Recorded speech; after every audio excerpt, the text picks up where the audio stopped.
how a person I've never met in my entire life made me tear up this morning. That person is Scott Rolen. I've never met Scott Rolen. It doesn't really matter to me that Scott Rolen got voted into the Hall of Fame yesterday.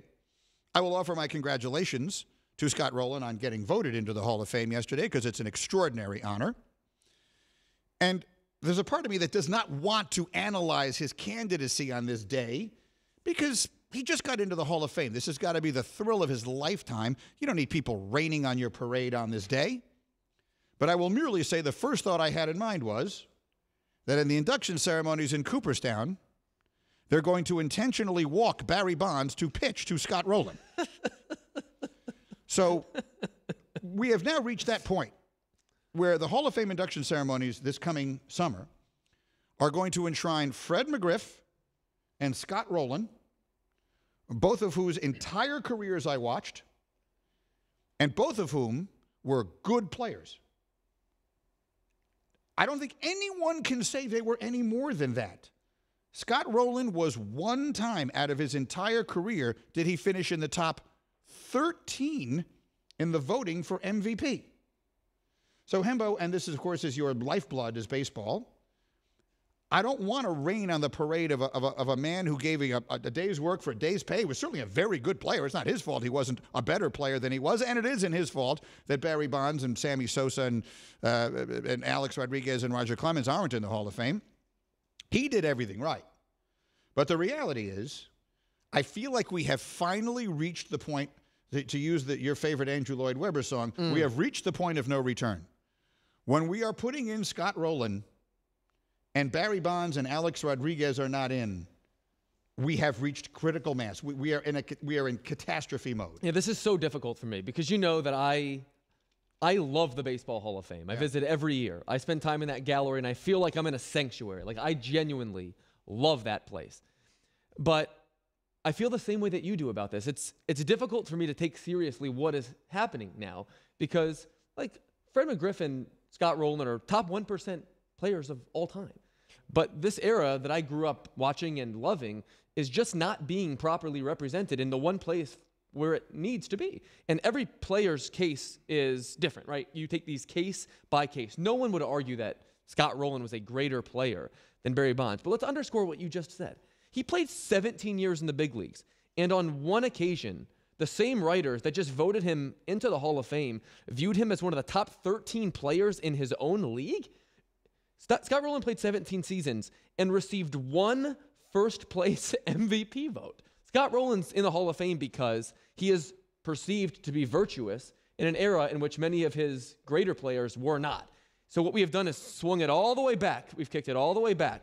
And McGriff and Rolen and others like them are going to continue to benefit for the sins of others. And for that, I'm just not comfortable. That's not a good place for the Hall of Fame to be in, and baseball fans aren't expected to take it seriously. So I don't know what the answer is.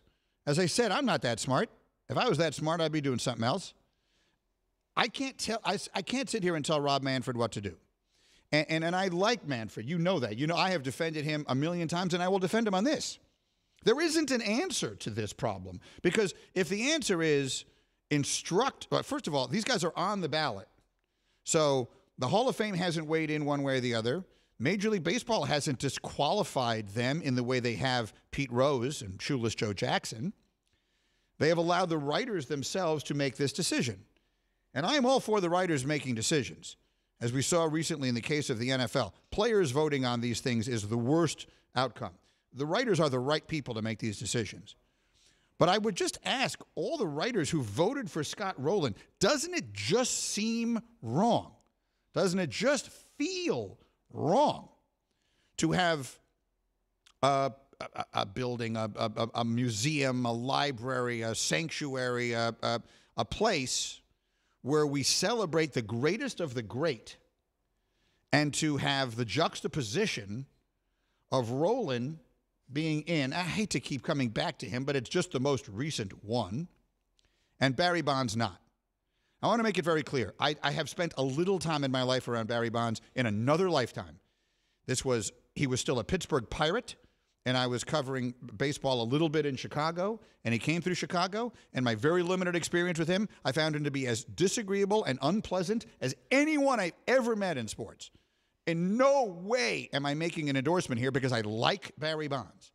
I don't know him from a hole in the wall, but generally speaking, I'm inclined to dislike him because of what I witnessed from his behavior in the clubhouse 30 years ago. And who knows, maybe he was just having a bad weekend. So I don't care what I'm trying to say, inartfully, is that I don't care one way or the other. But I'm a baseball fan, and there's just something about this that isn't right. So I don't know. I would like to tell Rob Manfred how to fix this problem, but I don't know how to do it. I don't blame him at all. I don't know how to solve this problem, but I do think it is a problem. We're going to have to live with it because this is exactly what the Hall of Fame wants. It wants to be able to hide behind the voters. This is exactly what Major League Baseball wants. They want to be able to hide behind the voters. And so what we're going to expect and what we're going to get is more of this. I almost feel like I'm being gaslit as a fan who watched greatness growing up on my TV, fell in love with the game of baseball, and this summer I'm going to watch Fred McGriff and Scott Rolen give speeches. It just feels like it's an alternate universe, and everything that I grew up believing and watching didn't happen. That's not to discredit anything that they themselves did, but I do think over the course of time it is eroding the credibility of the Hall of Fame. Of that, there is no question. Thank you for watching ESPN on YouTube. For live streaming sports and premium content, subscribe to ESPN+.